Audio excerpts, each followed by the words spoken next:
Hello, this is another operations video, and now we're looking at the benefits and problems of growth. Now, it's quite a nice section, this actually, because the whole of Unit 2 is all to do with these growing businesses, these large businesses. So this is so applicable to so many areas in Unit 2, and we're particularly going to look at something called economies of scale, and these are the advantages of being a large business, and diseconomies of scale, and these are the disadvantages of being a large business or growing.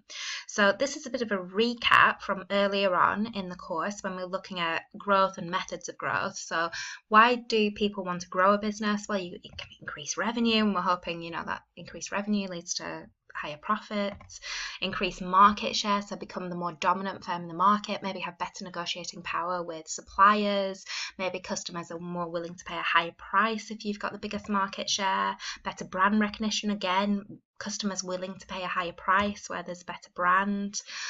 You might grow through having a wider product range and have diversification, so therefore cutting your risks of just relying on one product in one market, so you're not putting all your eggs in one basket.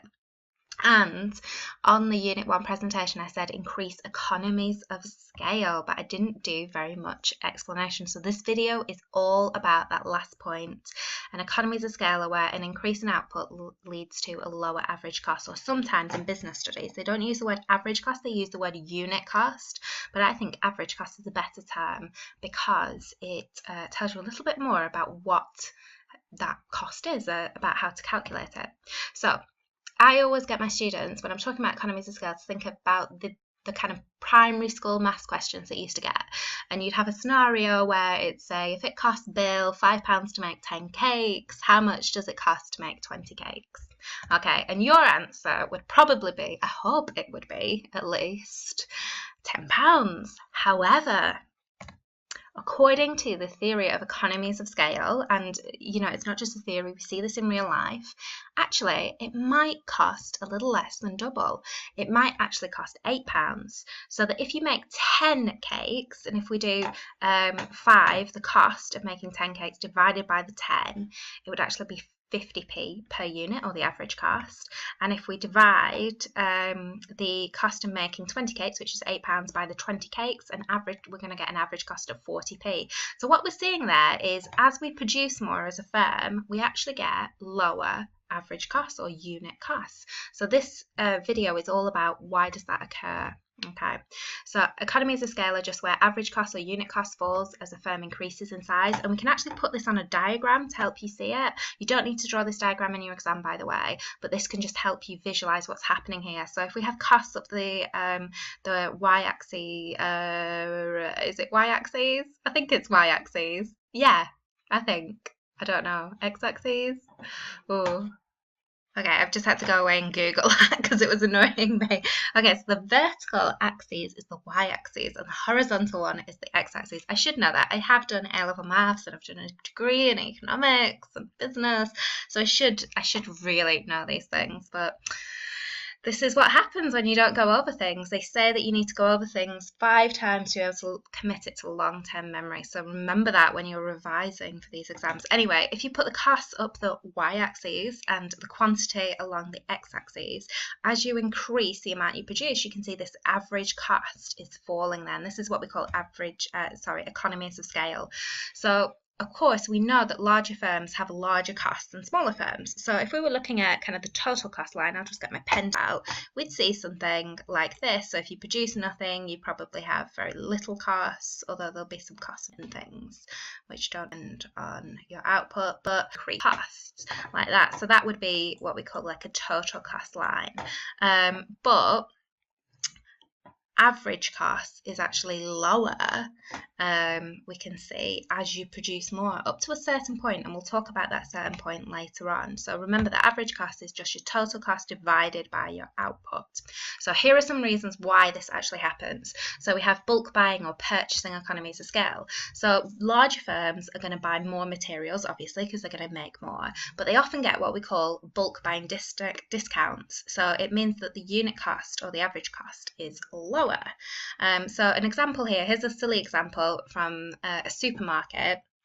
So I looked this up today on Asda's website, and it was box toilet tissue 18 rolls was £8, and this would work out as 44p each. But if you bought the pack of 12 rolls, it was £5.99, which works out as 50p each. So usually when you buy in bulk, you get a cheaper average cost. We know that this is why some people buy, huge amounts. Here we can see a woman buying huge amounts of toilet tissue. Because you know that the average cost is going to be cheaper. So if you're a bigger firm, you're buying more supplies, your average cost is going to be cheaper. Also, the lorries have to make fewer journeys as well. If you're just kind of buying one bulk order, it's better than lots of small individual journeys, which has an implication if you're using just-in-time systems, remember, from the lean production presentation, where you don't keep any stock. But if you're buying in bulk, you should get a cheaper average cost. Okay, another type of economy of scale is technical economies of scale. And we can see here we've got a kind of very big ship, which is shipping containers. And what happens is usually the bigger the ship, the lower the average cost of taking the containers. So probably a more relevant example to your life is if you think about how many people a single capacity single-decker bus can carry, say 50 people, and compare it to the amount that a double-decker bus can carry, say 80 people. So obviously a double-decker bus is carrying more people. I don't know if it's 80, I'm just making these numbers off the top of my head, but the expensive part of a double-decker bus is actually going to be the engine and the chassis and things. But you don't need two of those just because it's a double-decker. You only need one of those. It might cost a bit more because it needs to be reinforced and all of those types of things, but it's not going to be double the cost. So we see that the cost of actually having a bigger ship here is not double the cost, even though it can often transport double the amount or even more than double the amount than a smaller ship can carry. Larger firms also can afford to buy more advanced technology, which can be more efficient. They can produce more, maybe produce better quality as well. Another type of economy of scale is specialisation or specialist or managerial, sometimes referred to. And this is where, remember, we have lots of different departments in a business. This is from my first presentation that I did from Unit 1. So a business has marketing, finance, human resources, operations. These are all the different sections of the course you've been studying. And in small businesses, maybe, a sole trader, they have to do all of those things themselves. But in a larger business, they can afford to employ specialists to work in these departments.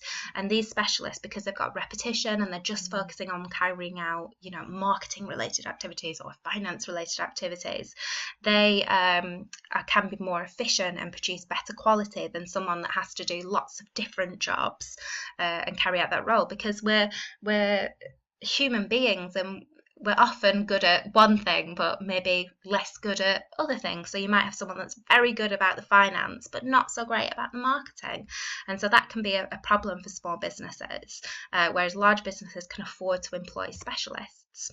And another lovely one here, which is really simple to understand. So financial economies of scale, larger businesses often get offered lower interest rates on the loans they have. So that means that their repayment charges are cheaper. And it's because they have more assets, more fixed assets that can be used as security, collateral against a loan. Just in, a bank will want to see that there's something that they can repossess just in case this business can't pay back the loan. Whereas a smaller business probably doesn't really own many fixed assets, especially if they're just setting up that business. And the larger business, to get to a point of being a large business, you have to have probably been operating for quite a number of years. So they're thought of as being less risky. They know what they're doing. So they get offered cheaper rates of interest. Now, remember this diagram that we looked at before and we said, look, this is economies of scale. Again, I'm just going to reiterate, you don't need to learn this diagram for your exam, but it can help you understand this concept.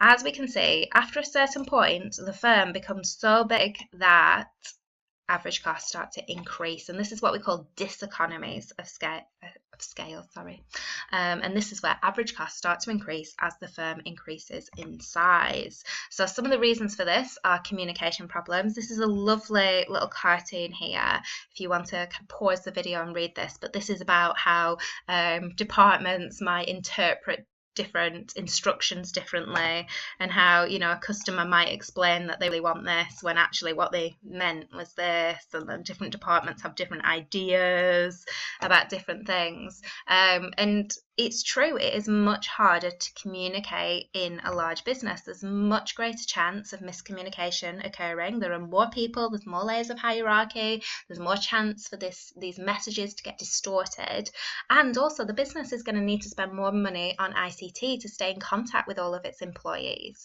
So that's going to be an increase in the costs as well. So it's not surprising that the cost of production, at the average cost of production that is, are going to increase. Motivation also suffers in large businesses. Remember, large businesses are more likely to use these methods like flow production and use division of labour and specialisation.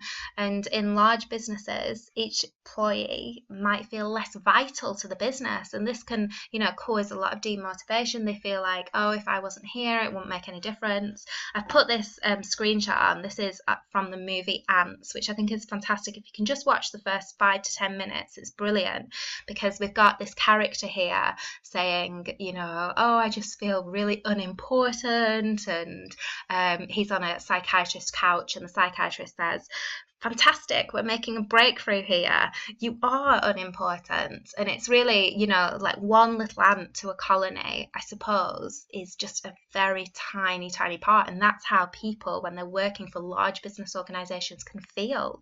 And, you know, that they're just not really that important to the success. Yes, the employees as a whole are important, but one employee probably isn't going to make the difference. And that can make you feel like you're less valuable.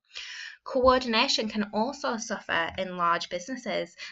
There's more people. It's going to be harder to coordinate. You're going to have more meetings and planning exercises, and this takes time. Time is money.